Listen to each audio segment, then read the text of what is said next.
We begin with a familiar story. A young man wakes up in a massive room surrounded by countless naked people. Nude bodies lay everywhere.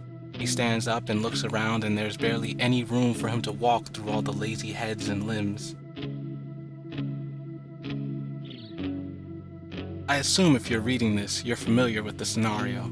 It's how everyone's first interaction with the Watchers goes. An ominous introduction to an ominous group with a frankly very ominous name. And yet this ominous organization comforts us when we learn, to our horror, that our universes have died. This ominous organization eases us into the new world of the multiverse. When I first learned that my universe was dead, I understandably found it all ridiculous. I thought that I must have been in a car accident or been drugged. In the best case, I was simply hallucinating everything that was happening. In the worst case, I was kidnapped by some insane cult that wanted desperately to convince me that everything I thought was impossible was very possible.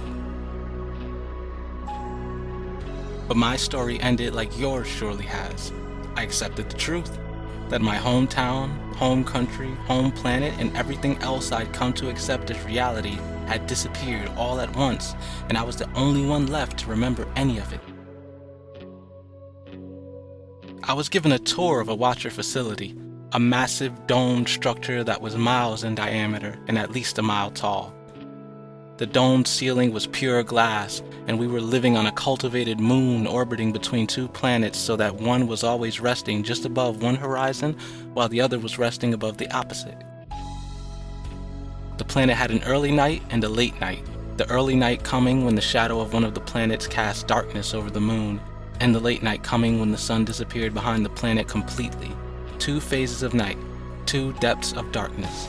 I felt like it was fate that I would be introduced to the multiverse in a setting that so perfectly fit a metaphor for what I was going through.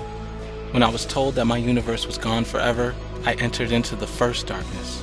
When I understood that it was gone forever, an unprovable memory that existed only in my head, according to my word and literally no one else's, that was when I entered into the second darkness.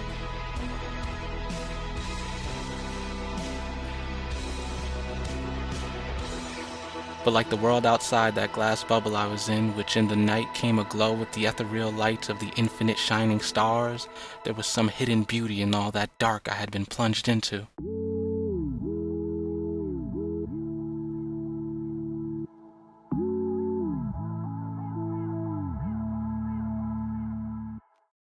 I guess I'll be the first to say it.